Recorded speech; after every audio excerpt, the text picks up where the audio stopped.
যেহেতু এই অনুষ্ঠানটাতে বিএনপিকে দাওয়াত দিয়েছিল, তারা সবাই গিয়েছে। সালাম আলাইকুম।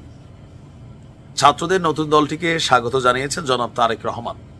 আর এই প্রোগ্রামটার আত্মপ্রকাশ অনুষ্ঠানে উপস্থিত ছিল বিএনপির প্রতিনিধি দল, আমরা দেখেছি সেখানে উপস্থিত ছিল।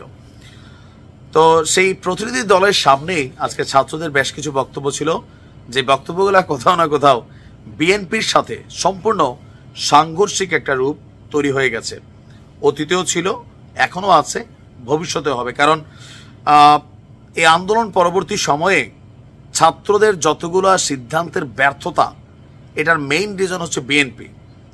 ইভেন যেই ইস্যুগুলো নিয়ে বিএনপি একদম স্ট্রং, আর এই দলটাকে বিএনপি আগাগোড়া মনে করে ডক্টর ইউনূস নিজের মেধা বুদ্ধি খাটিয়ে আগামী দিনে তার স্বপ্নকে বাস্তবায়ন করতে, প্লাস তরুণদের স্বপ্নকে বাস্তবায়ন করতে কিংস পার্টি হিসাবে এই দলটাকে তৈরি করেছে।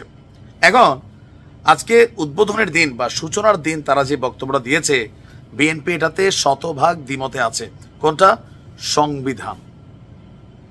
সংবিধান পরিবর্তন নিয়ে ছাত্ররা অনেক চেষ্টা করছে, কিন্তু বিএনপি কিন্তু এখান থেকে সরে নাই। আর এই সংবিধান না সরার কারণে রাষ্ট্রপতির চুপ্প কিন্তু এখনো ক্ষমতায় আছে। কি ঘোষণা দিল দলটির যিনি প্রধান নাহিদ ইসলাম, তিনি বলছেন, আমরা মনে করি জুলাই 2024 এই গণঅভ্যুত্থানে আমাদের সেকেন্ড রিপাবলিক প্রতিষ্ঠার লড়াই সূচনা করেছে। একটি গণতান্ত্রিক নতুন সংবিধান প্রণয়নের মাধ্যমে আমাদের সাংবিধানিক স্বৈরতন্ত্র পুনঃপ্রতিষ্ঠার সকল সম্ভাবনার অবসান ঘটাতে হবে। তো আমাদের সেকেন্ড রিপাবলিক প্রতিষ্ঠার জন্য গণপরিষদ নির্বাচনের মাধ্যমে একটি নতুন সংবিধান প্রণয়ন আমাদের অন্যতম প্রাথমিক লক্ষ্য। আমাদের সেকেন্ড রিপাবলিককে জাতীয় স্বার্থ সুরক্ষায় শক্তিশালী প্রতিরক্ষা ব্যবস্থা গড়ে তোলা হবে। ভেঙে পড়া রাজনৈতিক, সামাজিক, অর্থনৈতিক, সাংস্কৃতিক প্রতিষ্ঠানগুলো পুনরায় গড়ে তোলা এবং তাদের গণতান্ত্রিক চরিত্র রক্ষা করা হবে আমাদের রাজনীতির অগ্রাধিকার। এর মধ্যে দিয়ে আমরা একটি পরিপূর্ণ গণতান্ত্রিক রাষ্ট্র হিসাবে আবির্ভূত হতে পারবো। আসলে পারবে? আমার মনে হয় না। অনেকে ভাববে যে কেন মনে হয় না, কারণ তাদের যে টিমটা, এটা তো এমনিতে ভাই এখন সিন্ডিকেট হিসেবে দাবি করা হচ্ছে যে এরা একটা সিন্ডিকেট। যতগুলো টিম তৈরি হয় এরা সবাই 8, 10, 15, 20 জন, এরাই সবগুলার প্রধান থাকে, অথবা এদের বন্ধু বান্ধব, আর এটা ঢাবি কেন্দ্রিক। যদি গণতান্ত্রিক হতো তাহলে সারা বাংলাদেশের ছাত্রদেরকে নিয়ে রাজনৈতিক দলটার একটা উত্থান হইতো, কমিটিতে জায়গা পাইতো।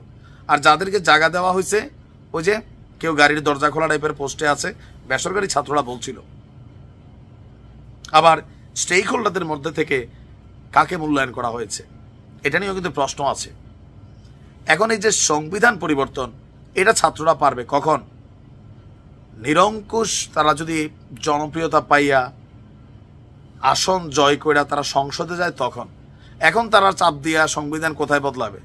এটা এই ডক্টর ইউনূসের এই সরকারের কোমরে আসলে এতটুকু শক্তি নাই যে সংবিধানে হাত দিবে। ইভেন এটা নিয়ে অনেক ধরনের আলোচনা চলছে, কিন্তু এটা সফলতার মুখ দেখে নাই। বিএনপির স্পষ্ট বক্তব্য, সংবিধান পরিবর্তন হবে না, প্রয়োজনে সংস্কার করেন যে যে জায়গায় দরকার। এখন অনেকে ভাবতে পারেন কেন বিএনপির 72 সংবিধানটা রাখতে চায়, আওয়ামী লীগের আমলে করা হলেও কারণ আছে। বি অনেস্টলি, এই সংবিধানটার যেই সিস্টেম তৈরি করা হয়েছে, সেই সিস্টেমে অনেক কিছুই আছে যেটা বিএনপির জন্য ফয়দাজনক, আওয়ামী লীগের জন্য ফয়দাজনক, জামাতের জন্য ফয়দাজনক, জাতীয় পার্টির জন্য জনক। এখন যারা ছাত্ররা আছে তারা আসলে কি ওই ফয়দা সরানোর জন্য সংবিধান সরাতে চাচ্ছে, নাকি এটা আওয়ামী লীগ করছে এই কারণে সরাইতে চাচ্ছে, সেটাই হচ্ছে মূল বিষয় আলোচনার। কারণ তারা মনে করছে জিয়াবাদ আছে এই দেশে, মুজিববাদ আছে, তারা নতুন বাদ তৈরি করবে, গণতন্ত্রের ইমাম নাহিদবাদ হয়তো হইতে পারে। এই কথাটা কেন বললাম? হান্নান মাসুদ বলছে গণতন্ত্রের ইমাম হচ্ছে নাহিদ, চাটুকারিতে করতেছে।